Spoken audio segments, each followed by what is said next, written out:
Come quiz, it's not taking too long to launch the fucking interview. Now wait till I gotta do another one now, which is epic and gone spiral. That's more than viral. It's viral. Why not took so long like I'm gonna do in a documentary? Although it's gonna be similar. Only truth it's gonna be a shorter one. Everything Killer say is the truth and the root, so it's gonna be similar and it's gonna be different because you have different idea and you just different with your spirit. Put out the fucking shit, and right now my interviews are like hit records, hitting the billboards. Hit them right now. Kaboom! The return! The return to the media houses. I saw these fools try to get around, trying to let me down and all that. But I got an easier way to let them drown. With these guns of nav around. Stepping on the living zone against the killer on you. Me shoot them like Al Capone with guns of nav around. 2002. Take it back, 15 years, right? What has changed with Bounty Killer in the past 15 years? Well, my age has changed, most definitely, and my vision has broadened. My knowledge, experience, I would say the most, but it's typically Rodney still. It's just Rodney with more vision, more knowledge, more wiser, more stronger, seeing fairer. But I'm already who I were from a boy. So I'm just more mature and more ready. But I wouldn't say I'm changed, I'm just mature and I'm grown. I don't know if the public sees it different, but that's what I think. So you talk about maturity, growing up, right? Everybody knows Bounty as a serious artist, a serious man. The smiles. I mean smiles, but when, you know, when it's necessary, yeah. When it's festive and it's jolly. What you say? And it's jovial. I laugh, I smile, I when cheer. there's girls around. Whenever it's time to smile, I smile. I always have a for them to smile. Contender, that's what Mastodon said. A contender artist. Right? At the beginning. Right? Your first hit was? Well, my first major hit was Copper Shot. But my first street hit was Dub for Dub. That was the first one that Sky Juice played on a verse in the street. Then it got me in the studio where I recorded Copper Shot. So Copper Shot was the first major hit that burst out of Jamaica. Right. Dub for Dub started it on the street of Jamaica. So you recorded Dub for Dub for who? Uncle T, that's Jammy's brother. Right. That's who I was recording it first. And Sky Juice played. And Sky Juice played it. And it burst. Alright. And then did you record Copper Shot at the same time as Dub for Dub? No. Recorded after. And who was Copper Shot recorded for? Jammy's, King Jammy's. Alright. Was that directly because of his brother? Well, it wasn't directly, indirectly, because it was Uncle T who discovered my talent and got me the opportunity to get in the yard of the studio because he had to audition those days before a producer really see you. You go to the studio and there was an engineer or a music director or a producer that Jammy's has there who does the auditioning of artists. And then if you pass that person, recommendation will take you to Jammy's. So I passed the Uncle T audition on a Saturday. That was on the weekend when Jammy's brother worked. And I started to work with Jammy's brother. And then they realized that I have the street hit called Dub for Dub.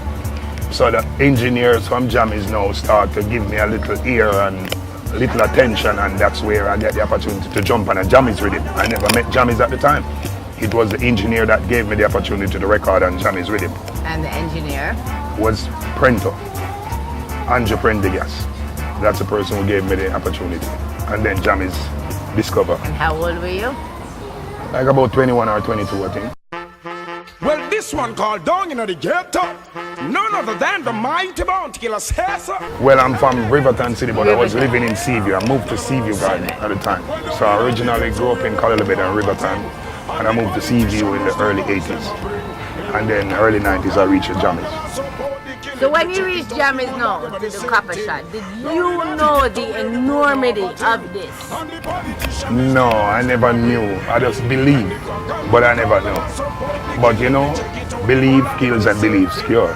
That's what people say and tell you. You have to dream it and believe it, then you achieve it.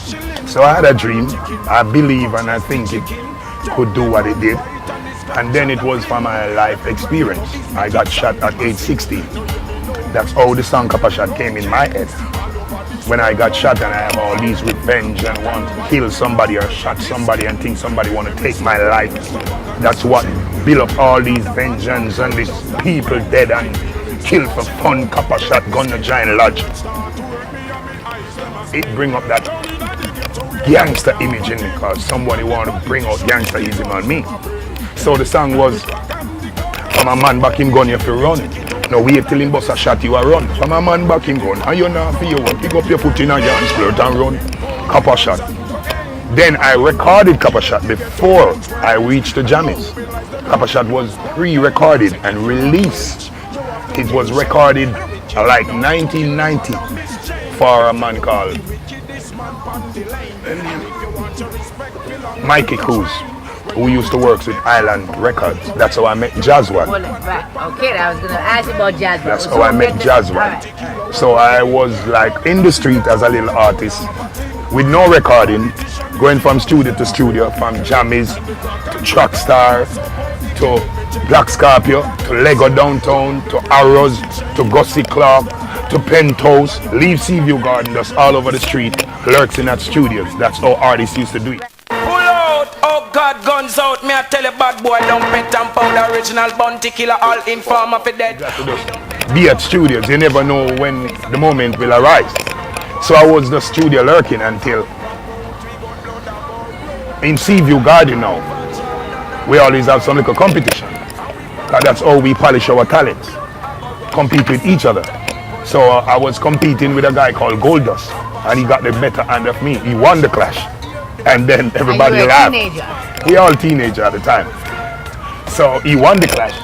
And then everybody laughed and said, oh, you know, you lost the clash. But you don't lose anything, but you lost the competition.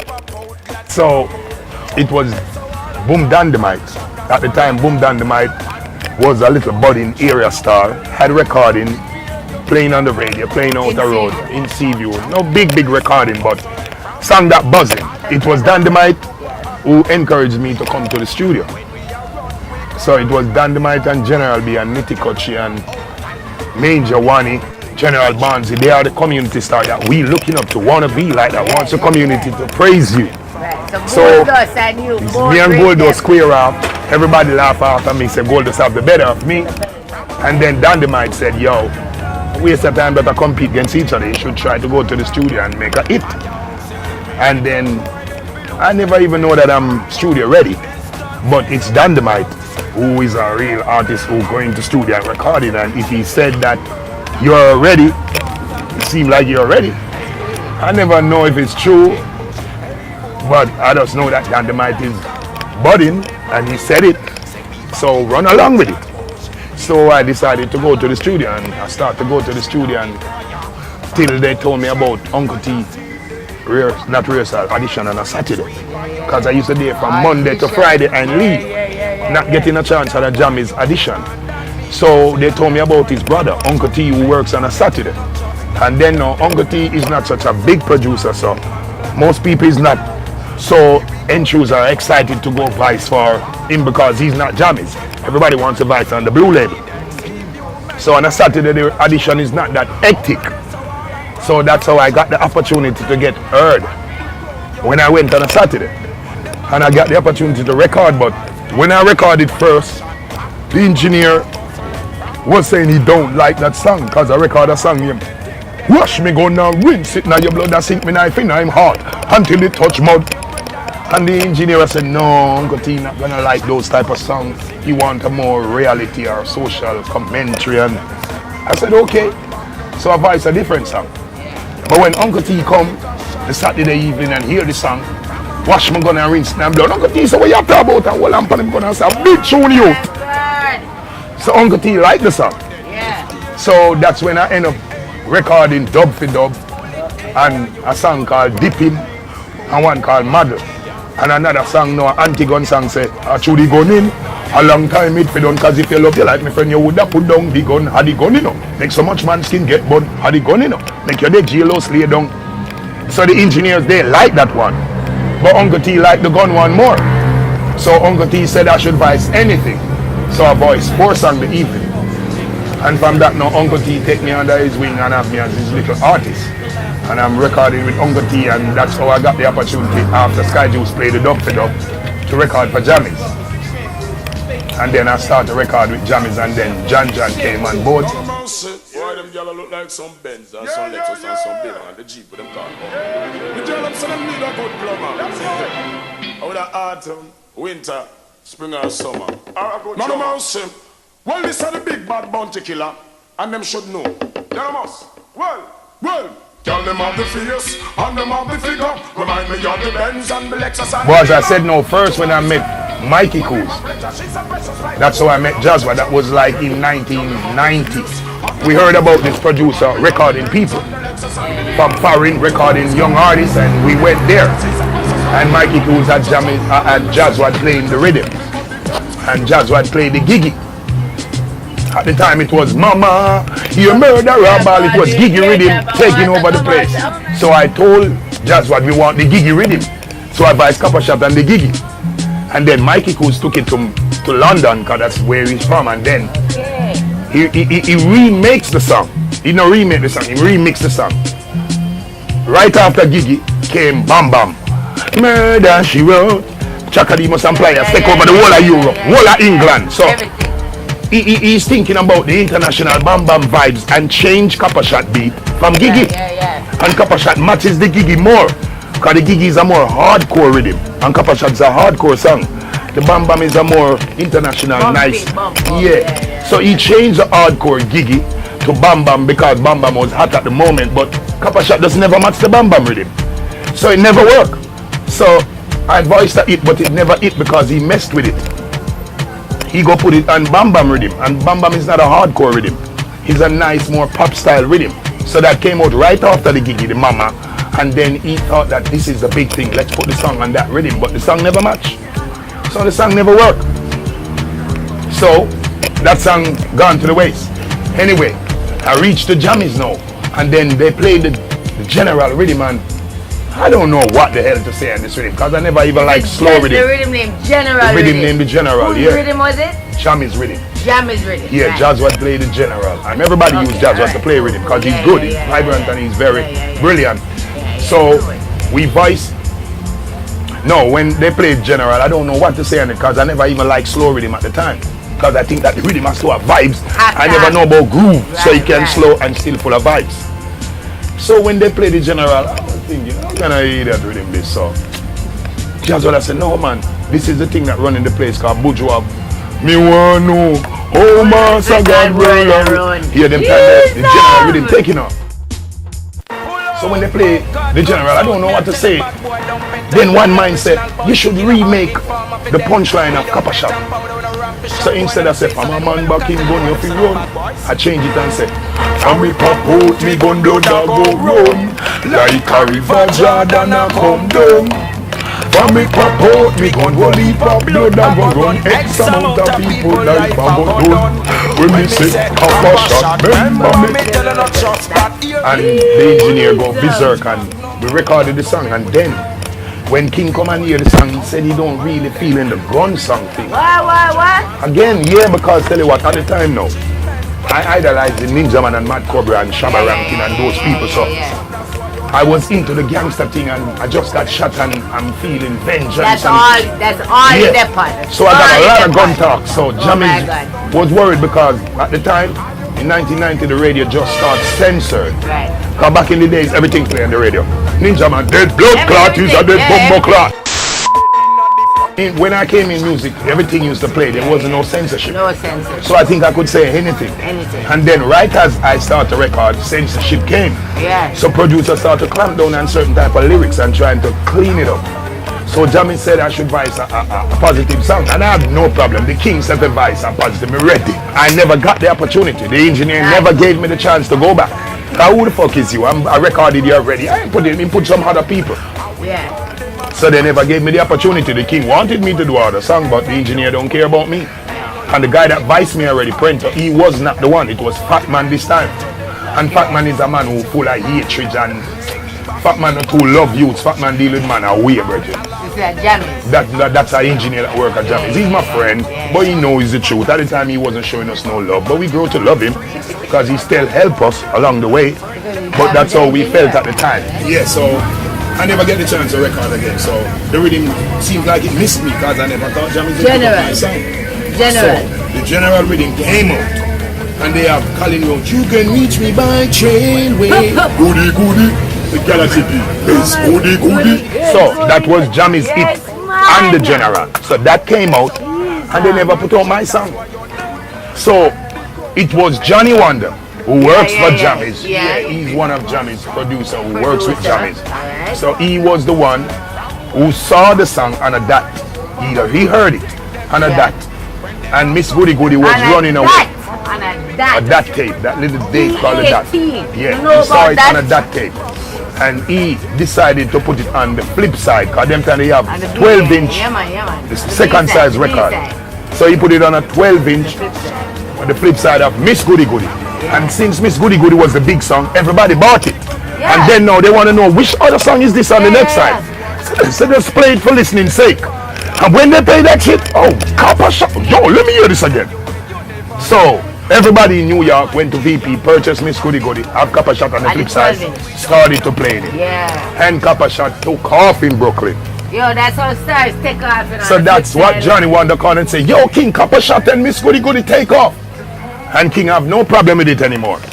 The song take off in New York. It's okay with Gun Talk now, you just release it. And Johnny Wonder released it. And that's how Copper Shot came out. It was Johnny Wonder's idea to release Copper Shot. Jammys released it on 7-inch in Jamaica after Johnny Wonder put it out on the 12. 7 inches 45. Yes, so it come out on a 12-inch first in New York. Then Jammys got the news that it took off.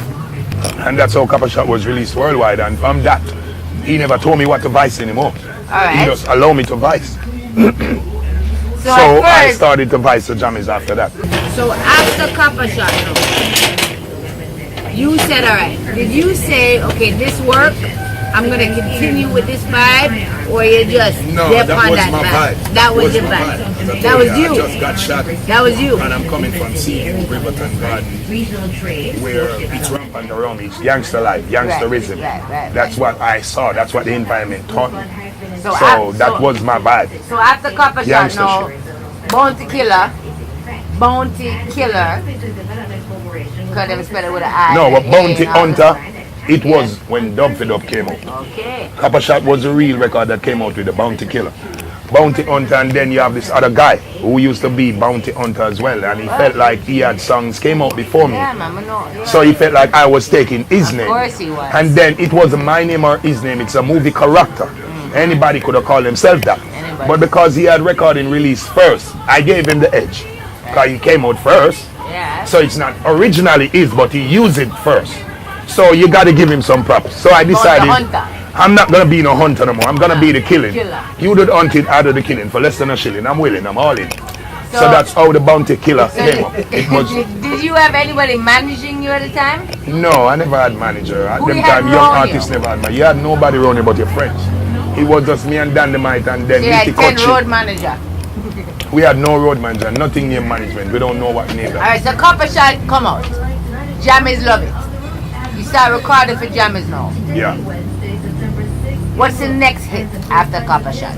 Everything was a hit after Copper Shot. It was Down in the Ghetto. The next hit was Down in the Ghetto. Down in the Ghetto with the youth and everything. So you talk about, specifically you talk about where you come from, you talk about Riverside, you talk about CJ, you talk about everywhere. Because that's exactly where we live in. Down in the Ghetto where the poor are the king. And the politician is the gun him a bring. And the crack and the coke and support the killing. Check it out, the whole of them are the same thing. So it was just Copper Shot, struggle, poverty, pain, anger, vengeance. That's all the Ghetto. And that was Jammys. So it was Jammys. Okay, and you were in your early 20s. Yeah. And that was the early 90s. Murderation! People have lost without a cause. We don't make with no art. Murderation! First thing was 93 with Beanie. You and him? Yeah, but it wasn't a clash. We just ended up clashing. Because at the time we was two young budding artists And then we had the Stone Love anniversary, like weeks before. Right. In Portmore, where we had a square off. And then now, that's what built up the momentum that leads to the clash. So me and Beanie square off that year, and that's how we really propel ourselves. So you were booked. Beenie Man was booked. Booked to work separate. December 26, 1993. What was your biggest song at the time? All of my songs were big. All of them. But Copper Shot was the biggest one at the time, because Copper Shot is the one that started it all. But by 93, because Copper Shot came out like August 92. And then the end of 92, it became a big song. And then the starting of 93, I'm all over with all type of hits. Copper Shot, Lodge, we have Riding Through the Desert, we have Spy for Die, we have Dead Your Mama Ball, Badmind Name Your Call. So we have like at least half dozen strong hits. Big. So we was known island-wide by then. Right, I'm not trying to get into anybody else's career, right? But Beenie Man at the time, his biggest song? Mama, your son him a go die. Man a bad man, wicked man, not take none fit all. Right. That was made after. A man a guy aspire that fi die. That's why me and Beanie got into conflict, because he like barber down one of my songs and makes a hit. Yeah. And then acting like it's me follow him to make a hit. Instead of just know, so okay, you pirate my style or you pattern my style. Admit that. But because he was a veteran in the game ahead of me, he trying to make people think that it's he found this new style and this little guy just come following him. And that angers me. So that was all I had against Beanie. He was a veteran, pinching my style and acting like it's yours. Show some props.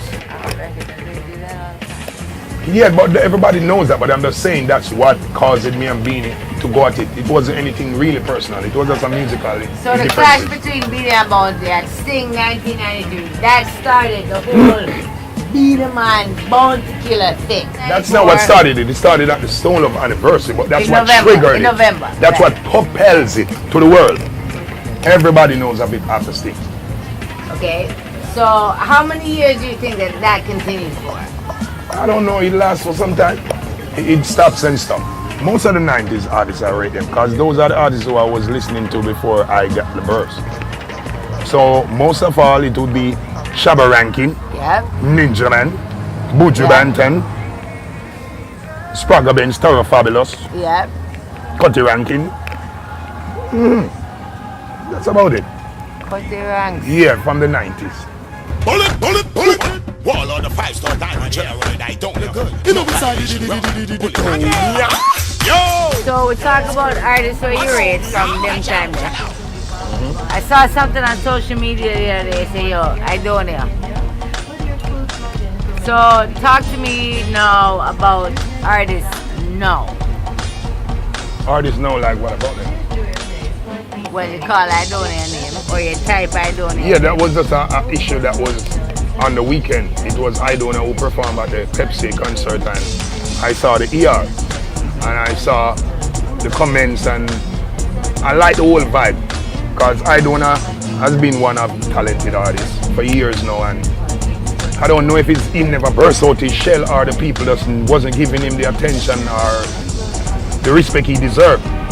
And everybody know I rate I don't know. He was a part of our alliance, and he formed his own thing, and we still link like that. So to see I don't know getting that respect that he deserved from years ago, it was overwhelmed. I like it, so I had to make a comment. I showed you a picture the other day. No, with Dan Cartel and my father. Yeah, man. Early April 2003. I took a picture of you performing on stage with Cartel, whose Up to the Time album was at the time just like Running Road, and Movado you brought on stage. I think it was his first performance uptown. It was at K Manas, but it was his first performance like in that. At the Diesel concert, you said? Diesel! Yes, alright. Was that, am I right? That was his first like stage performance. Yeah, that was his first stage performance. Alright, so I showed you that picture, right? When you see that picture, I mean, what was the reaction? Could I say, is it two sons? Yeah, it's my two musical sons. Despite. That's how it is. Alright, so you said despite. Movado keep the link? Yeah. Yeah? Yeah, we'll link every now and then, see me. When you have the time. Before Cartel gets incarcerated. You know, for me and Cartel, as our indifferences, we haven't spoken, but we're still good. He say good thing about me, I say good things about him. What day. we had is what we had, and it stops there. It's not something that we live. We had a little brawl, and it goes to an extent, and it stopped. And we never try to reignite it or feel like we want to live it. So what we had is what we had. And from this day, I'm good. First thing, he's in prison today. I couldn't hold something against a man that happened out here in prison. Right. So my blessing goes to Cartel, and I wish him all the best, and I wouldn't mind him got free. Yeah. Because Cartel in prison is not worth more to me than Cartel on the street. A Cartel in prison has nothing positive to offer the society. So we don't want to see none of our brother in prison. You understand? We don't know what went down, if he's guilty or not. They said he's guilty, but there's so much discrepancy to his case. So I can conclude that yes. You understand? The law and the courts said he's guilty. But to my knowledge, things that transpire can be questioned. So I think he should get a retrial to kill all the questions and the little delinquency that his case had. So we wish Cartel all the best, and he's still my son, although he's a restrained one. And they could never ever say anything to say otherwise, right? No. They owe you that, right? Yeah, they owed me that. They owe you that. But they all love me despite they are artists, and they have to hold their character, and they have to look a certain way to the public. So maybe they will speak certain way to the public, but I know if they sitting right here next to me and you, it's gonna be all love. And Busy? Oh God. Busy is one of the most loyal kids I've ever helped. Alright? Yeah. He's not the only, but he's the most. Bling Dog and Busy, they are the two most loyal persons. And you could show Elephant Man right in that. It might not look so in the public, but Elephant Man, Busy Signal, Bling Dog, those three friends, they're always there. Cross, gladiator, battlefield. Generally speaking, could never war them forsaken. Give us wall on the 5-star general. You've done so much. You have so much plaques on the wall, right? Is there anything that you haven't done yet that you want to do? I think I did it all. What would I want to do that I haven't done yet in music? I can't think of anything that I want to do. I would want to reach more people. I'm not worried about record sale or a Grammy. I just worried about people's attention and people's mind. That's what I want to reach. Because a lot of people sold a lot of record and got Grammy, and they don't reach the people's mind. Because people don't care about them today. It's not every artist who won a Grammy you remember him. You understand? Even artists who have one hit, you remember them more than some artists who got 4 or 5 Grammy years ago. So the record sale and the Grammy does not make it an artist with impact. You just make your artist with sales. But the real artist is the one who impacts the minds and the lives of people. So the only thing I haven't done yet is go to Africa. Really? I've never been to Africa. That's the only thing I can think about right now that I haven't done that I need to do. And I'm gonna go there soon next year. Yeah. It's in the making. Listen out, I'll be in Africa very soon. That's the only thing I need to do right now. Get to Africa and spread the culture. Were you interested in doing that 15 years ago? All my life I want to go to Africa. Who doesn't? We always think about the motherland and we want to connect with our people, and we sing about, if you listen to my music, I sing about repatriation, you know. Yeah. You know, this generation don't even sing about that. They felt like, oh, this is our place and we're so comfortable around here. No, Africa is our rightful place. This is one of our places that they gave us, but Africa is for us. So I just can't live and die and never been to Africa. That's not gonna be fair for me and my career. Wow, that deep, you know? Yeah, because you know Jamaica and Africa, Ethiopia have that bun, Yeah. that Rasta red, gold and green, Jamaica weed smoking culture. That's a place. If it's not Jamaica, where it gotta be? Africa. And then America took my visa, so should I think about America? No. Africa would never cancel my visa. So if it's not Jamaica for me, it's fucking Africa. I love America, but America doesn't love me the same. So what can I say? How I see your career, like in a nutshell. Yeah. Obviously, if we're gonna get into the depths of it, we can go for hours and hours, right? True. But you're a bounty killer. You know what I mean? I am the one. Nobody else is bounty killer. Nobody else holds that sash of number one. You get along with Sizzler? Yeah, man. Alright. It's like Sizzler, right? Kalanja, my brother. Alright, good.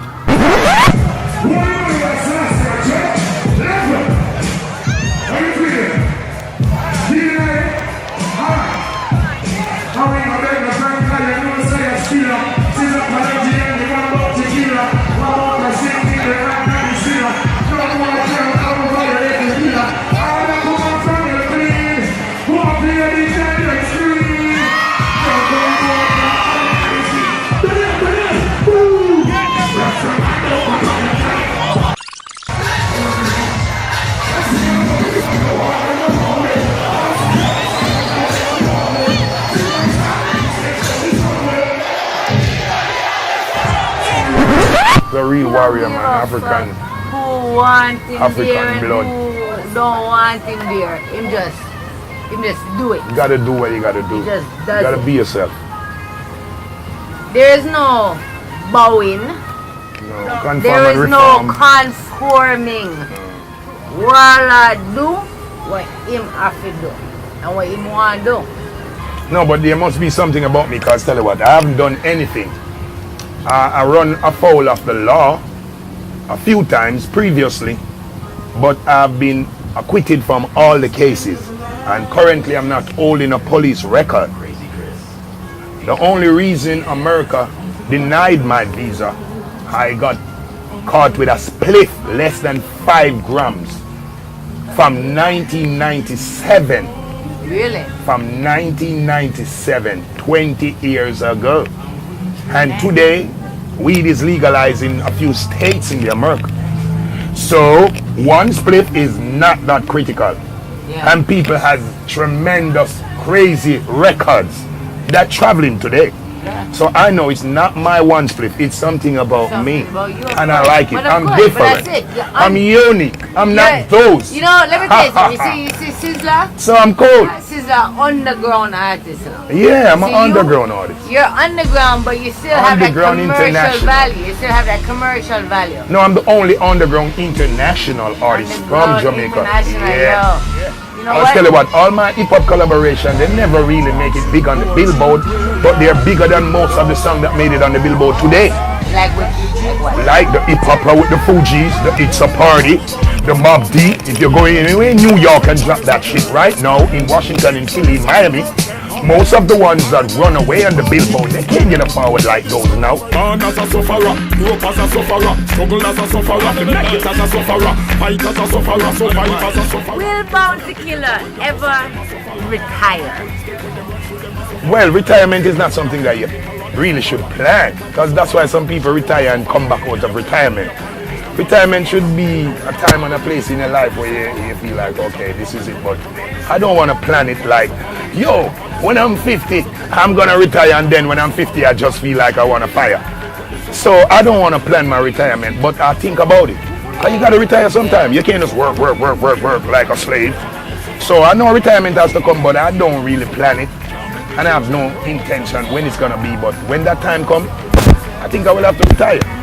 I don't really want to have nothing to do with music even in retirement. But maybe you're not going to tour as much, and you're not going to be on the forefront. But I want to do something with music even in retirement. Either guiding artists, or producing, or promoting concerts. I just can't live without music. So like how Mayweather said, he retired. And then now Mayweather's coming out of retirement. No, but I understand somebody provokes him. Right. You understand? He never just came out like, Or is it a publicity stunt? it could be. Yeah. Hey, it makes him look better. Yeah. Like you come out of retirement and beat a motherfucker ass and go back. He really seemed like the baddest motherfucker on the planet. So I think that makes him look good. That makes him richer. Yeah. I like that. That's it. I like That's that. it. Well, I know a rising star.